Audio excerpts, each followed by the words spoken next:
Então, outro dia eu li na internet um comentário de alguém dizendo: não, mas o budismo tibetano ele é sincretizado com o xamanismo local e o Vajrayana surgiu no Tibete. Será mesmo? O que está errado nessa afirmação aí? Por que a gente não deve falar assim?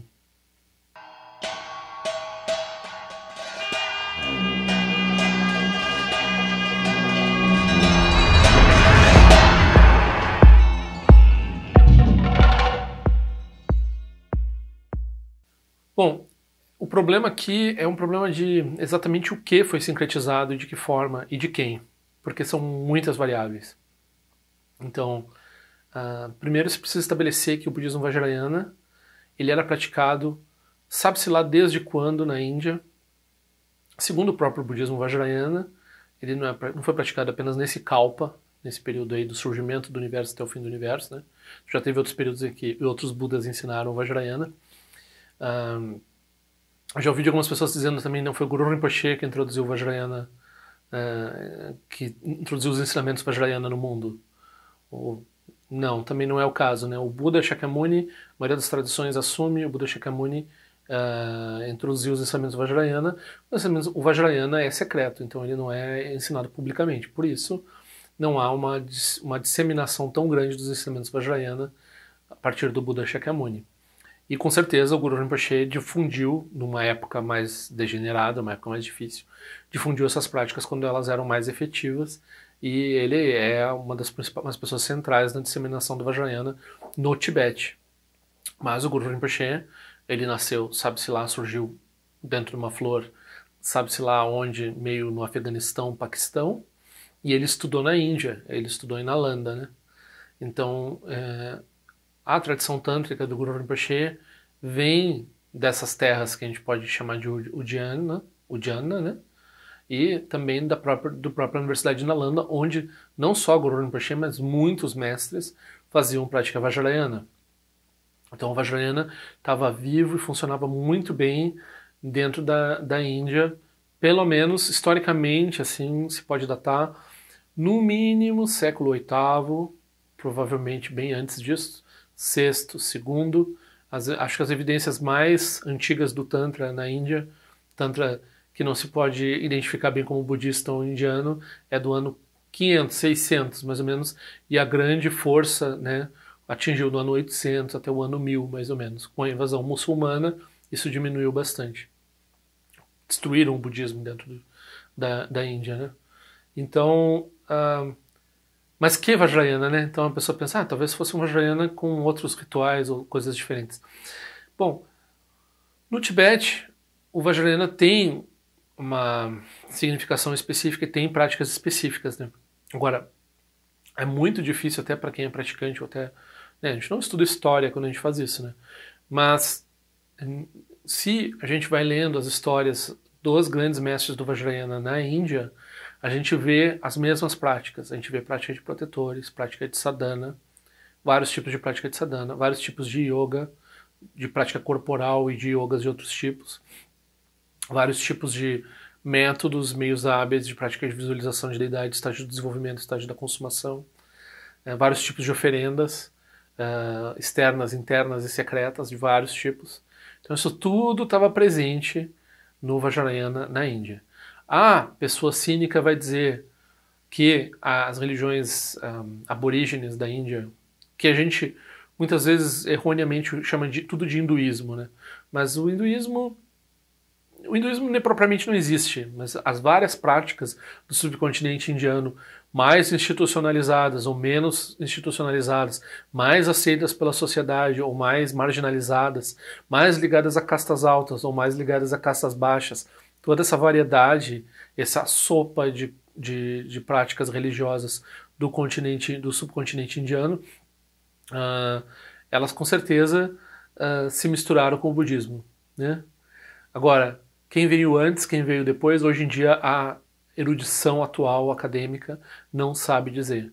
Claro, o hinduísmo existe, as ideias de karma, de moksha, liberação, de samsara, existiam antes do Buda, desde muito tempo antes do Buda. Mas as ideias de prática de sadhana e etc, e assim por diante, isso não tem uma datação precisa. se sabe que se popularizou, se começou a registrar em texto nesse período na Índia. Então foi para o Tibete o Vajrayana, o mesmo Vajrayana que foi para o Japão também, que também foi para a China, né? Então o Vajrayana não sobreviveu num formato muito Vajrayana na China.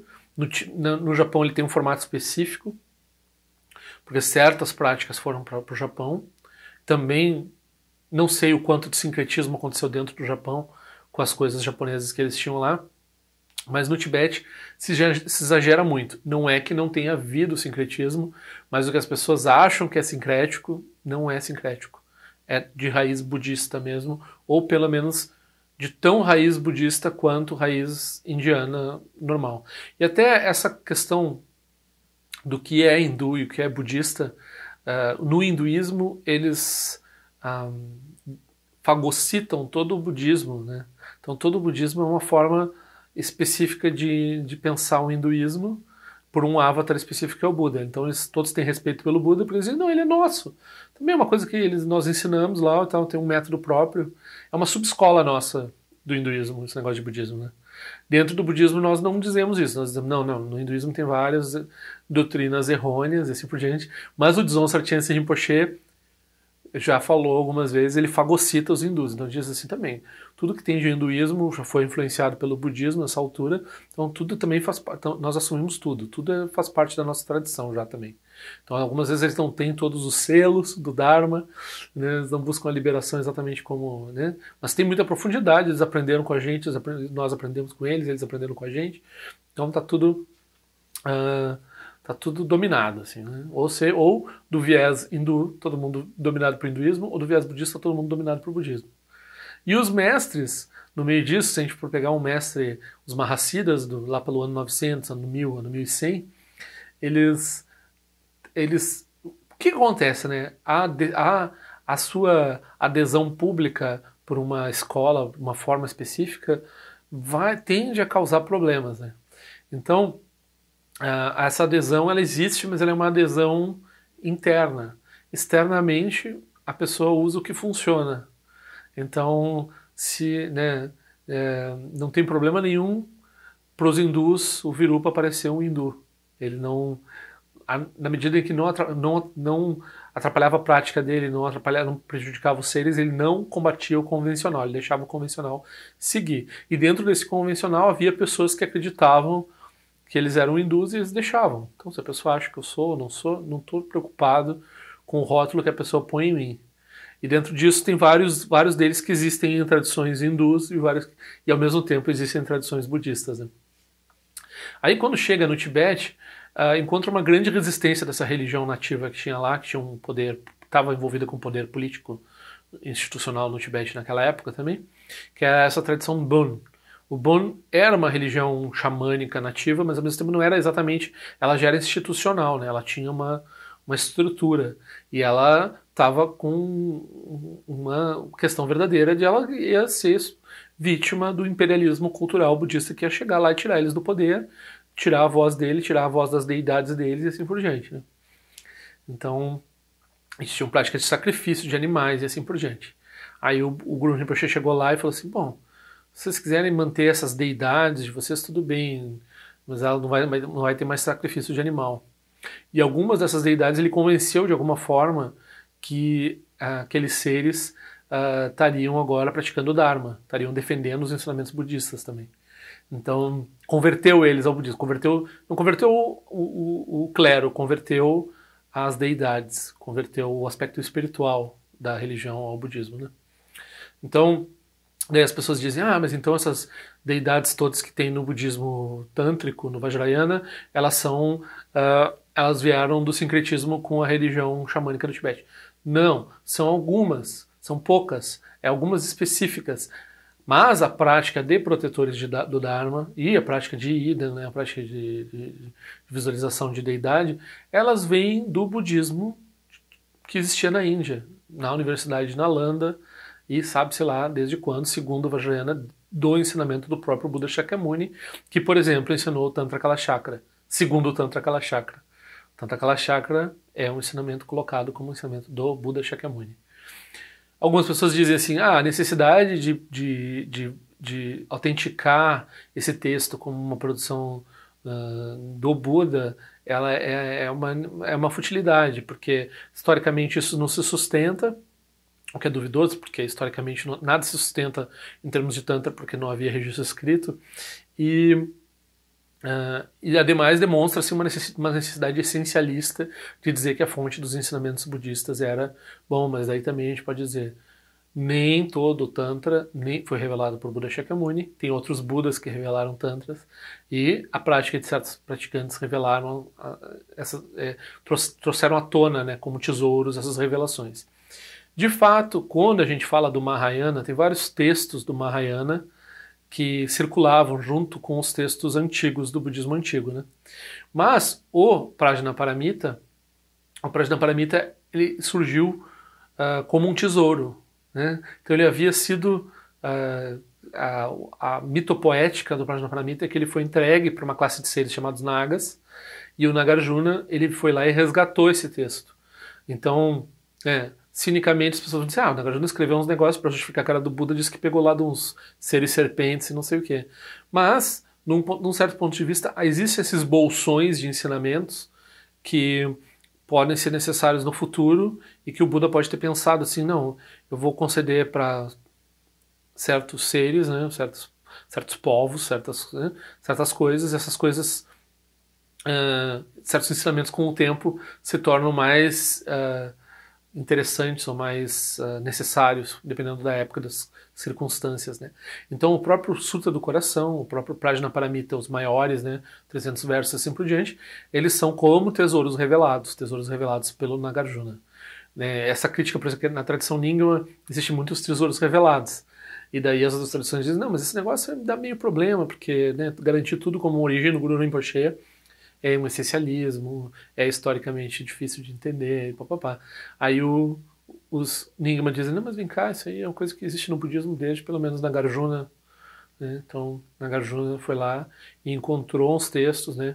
É como se fizesse uma descoberta arqueológica, como fizeram, por exemplo, no gnosticismo, encontraram os manuscritos de Nag Hammadi, e isso influenciou o Jung na cultura ocidental, a gente vê, ele mudou o jeito de pensar dele, de várias pessoas, influenciou a contracultura hippie, influenciou o Philip K. Dick, influenciou um monte de gente, porque eles encontraram textos que eles consideram perdidos há muito tempo.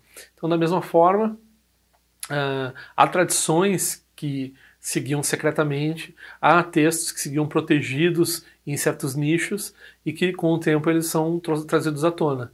Então, há uma explicação mais cínica, menos cínica, mais histórica, menos histórica, e em todas elas a gente vai dizer, bom, esse texto hoje em dia, né, por exemplo, o Prajnaparamita, é o cerne do Mahayana, né? Então, se a gente aceita isso, a gente aceita tudo mais que vem depois no Vajrayana, porque é um surgimento do mesmo tipo, né? E, ademais, a gente tem que dizer, como eu estava falando no vídeo do ritual, certas práticas rituais estavam presentes na cultura indiana e o Buda aceitava elas, e isso está em todos os cânones, está no cânone Pali, então há uma coerência com os ensinamentos do cânone Pali, ou com os ensinamentos da cânone Pali. Foi uma forma cotejada pelo Theravada que sobreviveu de um jeito específico, mas a gente tem os cânones paralelos com o cânone Pali, que são descobertos em vários lugares, trechos e fragmentos e assim por diante, e a gente vê o Mahayana coexistindo e ideias Mahayana coexistindo e assim por diante. Não o Prajnaparamita. O Prajnaparamita surgiu no século I, século II. O que, em termos de fonte primária, é tão antigo quanto qualquer outra coisa no budismo. Então, estava falando do Vajrayana, voltei para essa questão do Sutra do Coração e do Prajnaparamita e assim por diante. Mas a tradição Bon, então, aí a gente vê, por exemplo, professores do Dalai Lama falando da tradição Bon. O que aconteceu é que eles acabaram se sincretizando com o budismo eles mesmos, e eles têm uma tradição própria, e o Dalai Lama, como ele é não sectário, e como ele é responsável por todas as coisas tibetanas, ele leva também essas práticas como uma quinta forma, uma quinta escola. Seria a sexta, né, contando a Jonan. Então seria Kagyu, Sakya, Nyingma, Geluk, Jonan e o Bon. O Bon não é budismo, mas acaba sendo tão sincretizado que é parecido, né? Então, mas aqui, o recado principal desse vídeo é assim, quando as pessoas falam de ritual, visualização de deidade, deidade, por exemplo, algumas pessoas eu ouvi dizendo, deidade irada é uma coisa que surgiu no Tibete. Não, deidade irada tinha na Índia, na prática da Índia. Veio do hinduísmo, hoje em dia não se tem certeza. Não se tem certeza se... bom, os seres, os rakshasas, né, os yakshas, eles estão no Cânone Pali, eles são parte do entendimento de mundo do Buda, né, que surgiu nessa cultura e conhecia esses seres. Aí o fato deles se tornarem praticantes e assim por diante, isso daí é uma pequena extensão, né? Eles ouviam os ensinamentos e assim por diante. Então, isso daí é da cultura indiana. Sincretismo com o que a gente chama de hinduísmo, também é exagero dizer. É tudo muito mais líquido, né? Já era tudo muito mais líquido do que se pensava. Então, certas ideias, por exemplo, por muitos anos se acreditou que o Cânone Pali era a forma mais antiga sobrevivente, e em certo sentido é a forma mais antiga sobrevivente de forma completa, né, e curada, né, feita uma curadoria pela tradição Theravada, que disse, não, esse aqui eu não quero aqui, esse texto aqui pode ser antigo, mas né, não fecha bem com os outros, do jeito que a gente quer deixar o budismo. Aí o rei lá do Sri Lanka se mete, daí também lá no ano 1000, daí eles estabelecem uns coisas, fizeram um negócio deles, né. Aí algumas pessoas, não, esse é o budismo legítimo, assim, isso é um exagero. Aí, né, então, essa ideia de que o Mahayana era mais novo também é duvidosa. E a ideia hoje também de que o Vajrayana surgiu do sincretismo com as tradições indianas é duvidoso. Não é que se duvide 100%, existiu o sincretismo, mas de quem com quem e a partir de quando e como, ninguém sabe. A prioridade, né, disso daí. E depois, então essa análise histórica toda ela é meio problemática, né? E os erros que a gente vê na internet é essa coisa, deidade irada é uma invenção de tibetano, o protetor do Dharma é uma invenção de tibetano, por causa da religião Bon, torma, oferenda de torma, prática de protetores, não, tudo isso vem da Índia, isso era feito por gente excelente como Nagarjuna, gente excelente como Shantideva, esse pessoal fazia prática vajrayana, Chandrakirti fazia a prática vajrayana, eles estavam em Nalanda, eles ensinavam principalmente o Mahayana, mas eles tinham essas práticas acontecendo por lá. Então, tem textos sobreviventes dessa época, né, com esse escopo aí. Então esse é o erro principal, né? Existe sincretismo com a tradição Bon de algumas deidades, assim como, né, elas podem ser incluídas depois que outras deidades locais são convertidas ou começam a praticar o Dharma. As deidades lá do Tibete foram, mas não são todas as deidades, é um grupo pequeno de deidades.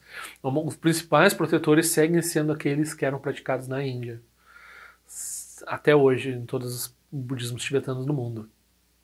Então, cuidado, né? Essas informações todas estão muito pulando. E o Bon também, as pessoas perguntam, mas o Bon sempre vai ter uma história de conflito com o budismo no início, né? Os Nyingmas sempre vão falar que no início teve esse problema, né? Depois teve um processo longo de assimilação ou de convívio pacífico, ou né, até se tira um pouco o sarro, né? Então, porque eles andam ao contrário nos monumentos, assim, então o budista anda no sentido horário, eles andam no sentido anti-horário. Daí eles brincam dizendo, não, a gente vai encontrar o Buda antes, porque ele está vindo no sentido horário, então a gente vai encontrar o Buda antes de vocês. Então tem essa, né, brincadeira interessante, assim. Agora, o importante é isso, o importante é saber que o próprio ensinamento Vajrayana, ele se coloca como tendo origem na linhagem budista, e a prática principal é uma prática de origem budista, a prática de visualização de deidades, né? A sadhana com elaboração, com ritual, sem ritual ou menos ritual, com práticas yógicas de corpo, com outros tipos de prática yógica, ou sem, com oferendas daquele outro tipo, ou sem, isso tudo estava presente no budismo, como ensinado nas grandes universidades budistas, antes da invasão muçulmana na Índia. E afirma para si mesmo a origem, nesse Kalpa, a origem no Buda Shakyamuni.